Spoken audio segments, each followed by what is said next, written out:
You can probably tell that by the duration of the video, it's just shy of 26 minutes. And it's of a patient who attended with a possible underlying rare external auditory canal cholesteatoma. I'll explain what that is during the course of the video. I actually uploaded this patient's right ear procedure earlier on in the week, and I did make reference in that video to the fact that I will be uploading their left ear as a separate video. I just felt it required its own separate video due to the complexity of the case and also due to their underlying pathology.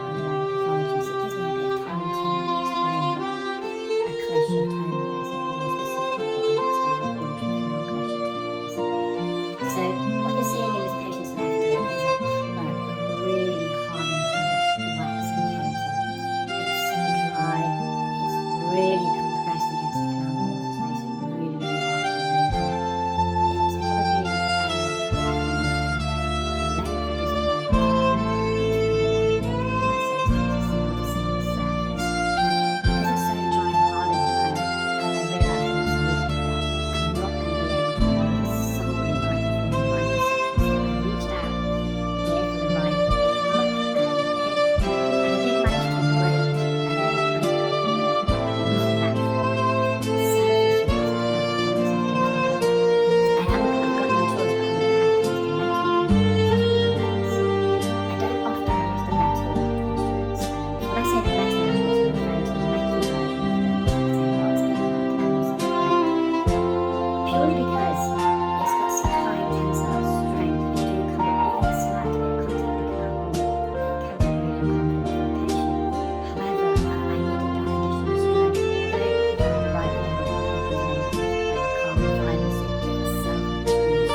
plug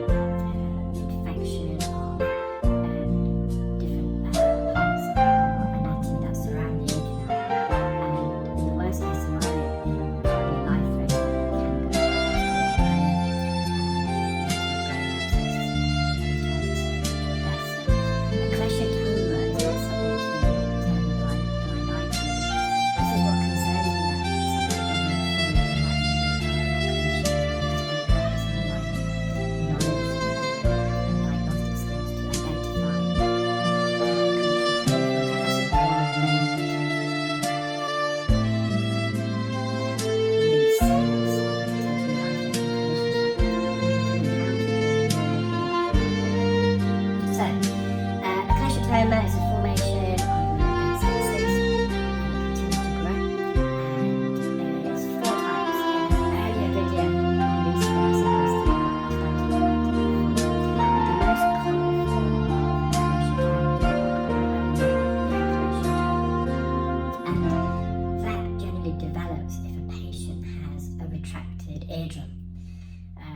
I know some of you guys have been watching for many years, and I've explained this several times, and I do apologise, but for anyone new, it's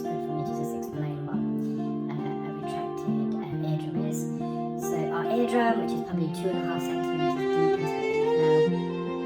Behind that we have the middle ear. The middle ear is a cavity that should be air-filled, and the air pressure in the middle ear should be equal to the air pressure in the atmosphere. When the air pressure is equal either side of the eardrum, that's when the eardrum is mobile. There's a tube in the middle ear called the eustachian tube, which connects to the back of the nose, the nasopharynx, which is responsible for equalizing the air pressure in the middle ear, so it's as close as possible to the air pressure in the atmosphere. If that eustachian tube fails to operate, it's dysfunctional for many reasons, which I won't go into in terms of but if it fails to equalize the air pressure, it means there's no air in the middle ear, so it creates a negative pressure, which causes your eardrum to get sucked in, typically gets sucked in the top part of the eardrum called the pars plana, and that's just because that part of the eardrum is very massive and that part is so you've got this retraction part, this eardrum is sucked in the top into the top of the eardrum. Now, the outer nose, the eardrums, the eardrum's got 3 layers, but the outer nose formed of technically safe to say epithelial skin cells that line into the eardrum. And this skin that lines the outer part of the eardrum,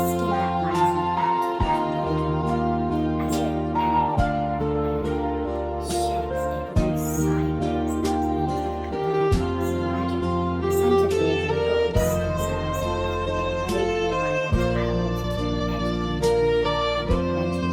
of the eardrum, and then eventually migrates sideways out of the ear. But if you've got this sucked in eardrum, as the skin is migrating the skin that's going towards the top part of the eardrum fills into the retraction part. So it's no longer migrating laterally outwards, it's migrating away in the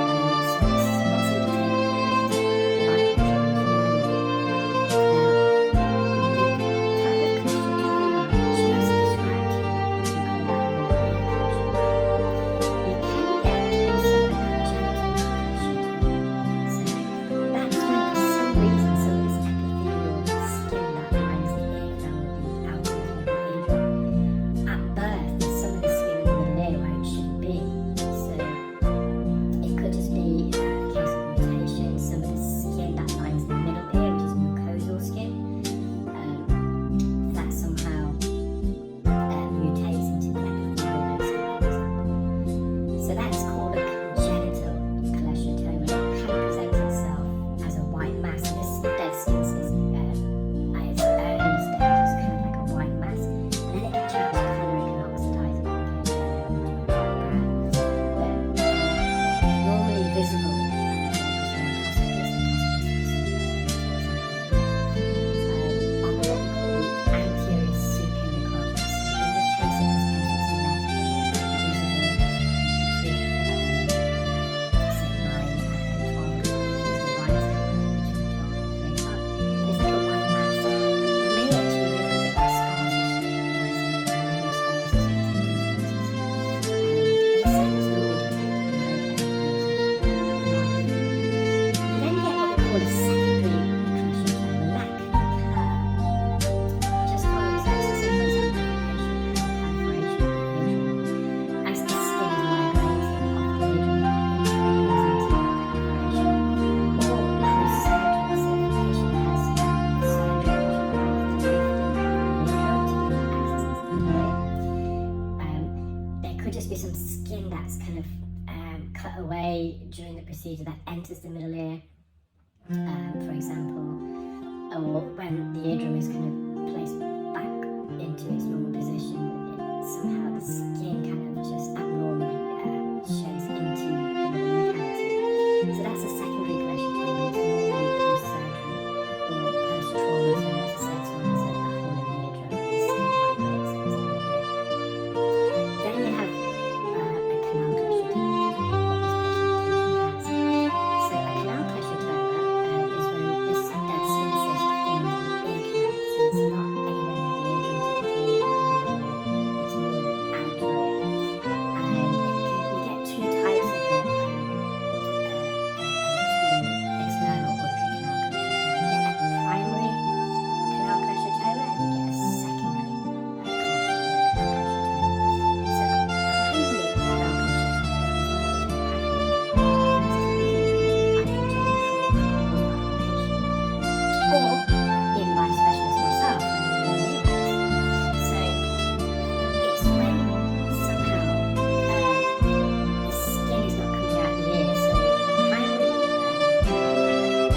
plug of dead skin. So it's not a cyst, it's just a plug of dead skin that doesn't metabolically reproduce itself like a canal pressure is, and it doesn't release dangerous protein enzymes, which actually is one of the main issues with canal pressure. So you've got this canal pressure. How does it do damage? Why is it dangerous? Why does it need to be treated? So, as I mentioned earlier, as this dead skin cyst continues to grow, there's bacteria involvement, and this bacteria then can release these harmful enzymes, these proteolytic lysosomal enzymes, and these are, as I said, digested, so they can start ulcerating the skin. So you have some piece of the skin missing on the ear canal. The cyst falls into that kind of trench created by that ulceration. Then you got the periosteum. So the periosteum is active thin sheath, the membrane that lines the bone, and that supplies the bone with the blood oxygen it needs. But if that periosteum gets infected because of this dead skin cyst, you get inflammation of the periosteum, you get osteoitis, which then means the bone is starved of all the blood that it needs, and that can then lead to osteonecrosis, so the decaying of the bone. And then that bone gets infected, and that infection of the bone, it spreads around the ear. So canal pressure trauma normally is on the floor of the ear canal, but you can also get it on the posterior canal. And you'll now be seeing early stages of this canal pressure trauma revealing itself. You can see about 4 o'clock, there's some white skin, and you can see there's a little trench there, and you'll see it a bit more. So if the canal pressure trauma spreads anteriorly, it can affect your temporomandibular tract, counter tract, which is your main cervical tract, which is located kind of front of the ear, but also downwards. So it can also affect your temporomandibular tract. It can actually cause a paralyzation. So if that bone is completely erected, whenever you open and close your jaw, the soft tissue around your TMJ, it kind of goes into the ear canal. And I've seen it before when patients have opened the jaw, and it seems soft tissue penetrating the ear canal from the temporomandibular tract. Now with the canal pressure trauma, it doesn't always grow upwards because it's normally formed before the ear canal or front or back part. But it potentially can, so it can go upwards towards the brain, the skull base, it can lead to a brain abscess and meningitis, it can lead to meningitis, it can lead to life threatening. It can grow backwards into the masculine pericardial bone behind the ear, and that can cause tonsillitis and spread, which needs surgery and mastodontal trauma defect. It can sometimes grow inwards towards the ear. Again, probably unlikely, but it's a possibility. It can affect the facial nerve. Also the facial nerve, it kind of does harm the posterior superior part of the face. Tendon damage that will lead to the facial. The facial has 7 branches, so it can affect that part of the ear canal. There's a main facial nerve there, that's the main so it can be very, very dangerous and easily infected. So what surgeons do, first of all, they may try and treat it with antibiotics and hope that skin reheals itself, and then natural migrating skin reoccurs. If not, CT scan is performed to see the extent of this cholesterol forming, and they have to surgically remove it. And when they remove it, the key then is to plug in the erosion, because the problem with the erosion of the ear canal, if you've got kind of erosion there, dead skin as it's migrated, it may fall in and then lead to canal pressure trauma. So it can have some fatty tissue grafts, cartilage grafts, and then to plug that pothole basically, because the skin as it migrates, it's not going to be floating. So probably not fully reveal itself. Apologies for just coming away from the procedure as well.